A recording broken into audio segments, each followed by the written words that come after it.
Hi everyone and welcome back to my channel. In today's episode, we will be discussing the main energy for the full moon in Sagittarius that we will be having the 23rd of May. And we will be discussing also how we observe, energetically speaking, what happened in the last days after the new moon in Taurus, and also in the upcoming days just before the full moon. Saying that, let's say that what we observe so far is that, energetically speaking, we entered the month of May with a big bang. What does it mean? That we had a lot of solar flares, especially last weekend. It was quite strong, as I was reporting also in my previous video. And by the way, if you're new to the channel, don't forget to subscribe. And you can join also my Telegram channel where I will be sharing with more details all what is happening in terms of solar flares, in terms of sun activity, because the sun activity was supposed to be strong in 2025, but according to a lot of astrophysicists, they said that all the sun activity as becoming intense already in 2024. So it's really important to check what is happening with the sun activity, because with sun activity, it's really important for our evolution, but is bringing a lot of fatigue, difficulties to sleep, a lot of aches, a lot of pain. And so it's important to ground ourselves all over 2024. I have dedicated a specific video about the solar flares, so you can go to check in my channel to be prepared for all 2024, how you can best prepare energetically. We had also last weekend, it was quite intense with sunstorm activity.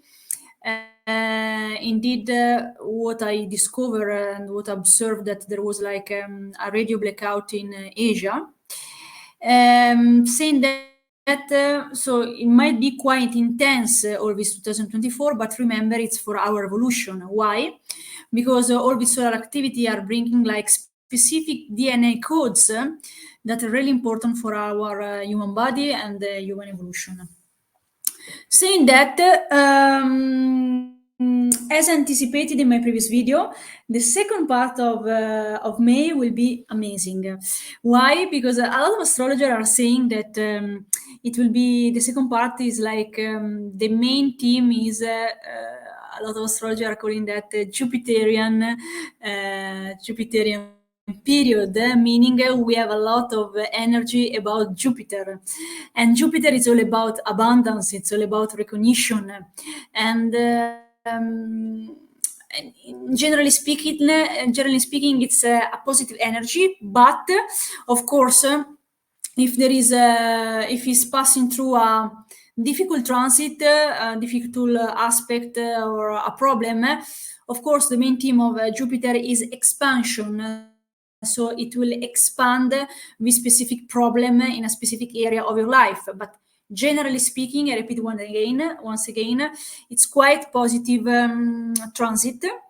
And saying that, just before to enter our full moon in Sagittarius, let's just try to check what happened 3 days ago and how the energy is moving towards the full moon. So just a recap for you, energetically speaking, to just observe what was your energy, how you have been feeling. It's always important, it's always useful to double check. So 13th of May, we had the Sun conjunct Uranus. So this aspect was, this transit was reminding us what? The Sun, it's all about our identity. Uranus, it's all about breaking what it already existing in our identity, what's no longer serving us. So the main transit for the 13th of May was reminding us to break all patterns in our life.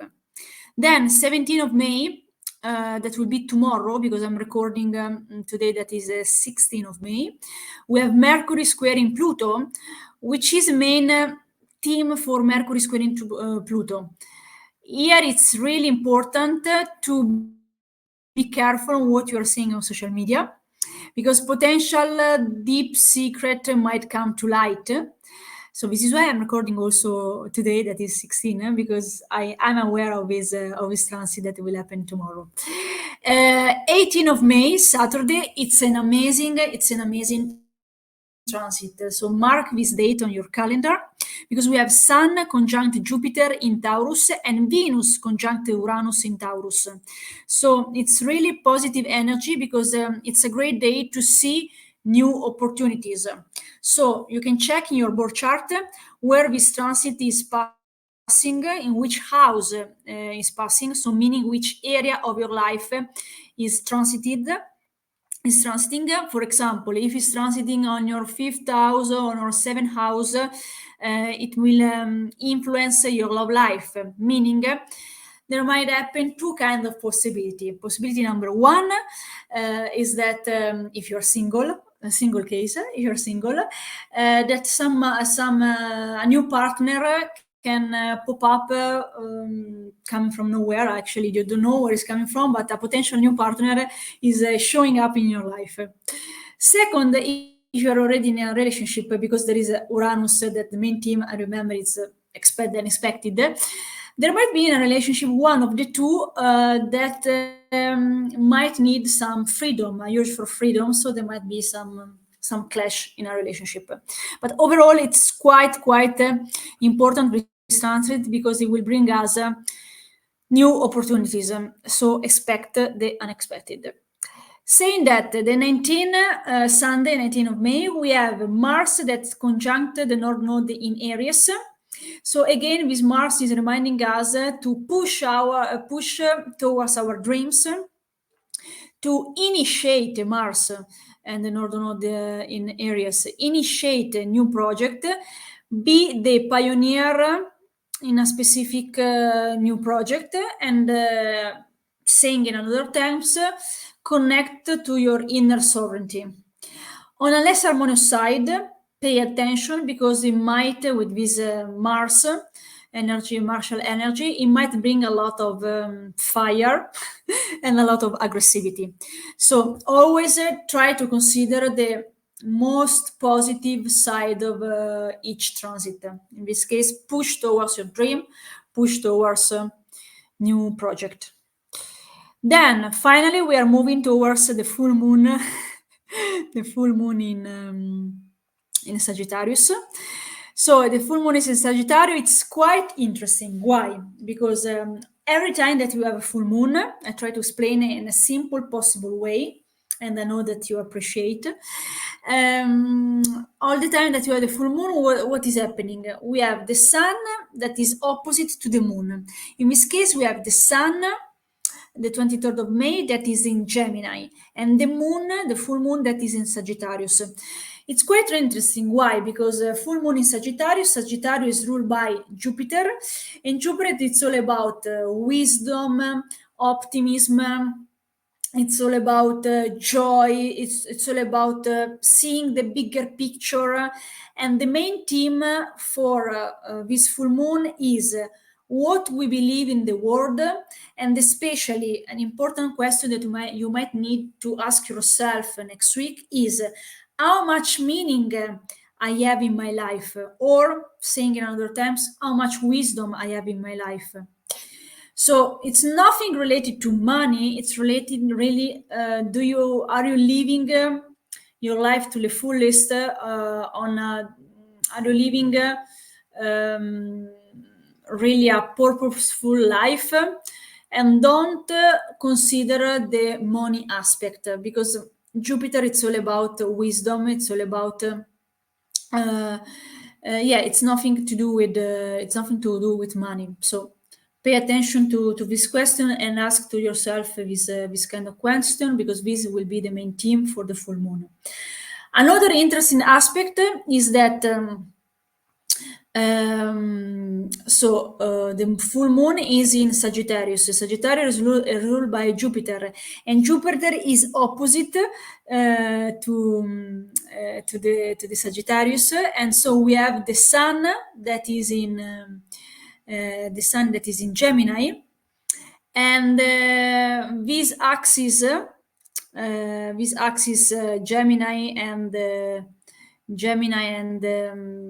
Sagittarius, it's an axis that bringing communication, represented by Gemini, and is bringing also a lot of wisdom and a lot of knowledge coming from Jupiter. What is happening around this? How the full moon is communicating with the other planet. We have another interesting point to observe, because we have, first of all, we have Pluto, the Pluto in Aquarius, that is giving us like a new belief that in our life is evolving, and it is shaping us. And this Pluto in Aquarius that is communicating with the full moon in Sagittarius is like it represents a personal power change on something that we have been learning differently since long time. So it's a new aspect, it's a new internal powerful change inside ourselves. Then we have another strong influence, because opposite to the moon, we have the sun, as I said before, but we have also Venus. So we have the Sun, Jupiter, and Venus. Particularly, we have Jupiter that is at 29 degrees of Taurus, that is conjunct Venus at 29 degrees of Taurus. As explained in a previous video, 29 degrees represent a mastery, represent mastery, represent deeper wisdom. So what does it mean? That it's like an energy that is opening to deep love. It's energy that is opening up to something that is really successful in our life, because we understood a particular aspect in our life, and finally is bringing success, and especially is bringing a lot, because there is Venus, is bringing a lot of love energy. On top of that, we have this powerful influence of Jupiter and Venus at 29 degrees in Taurus is sextile to Neptune in Pisces.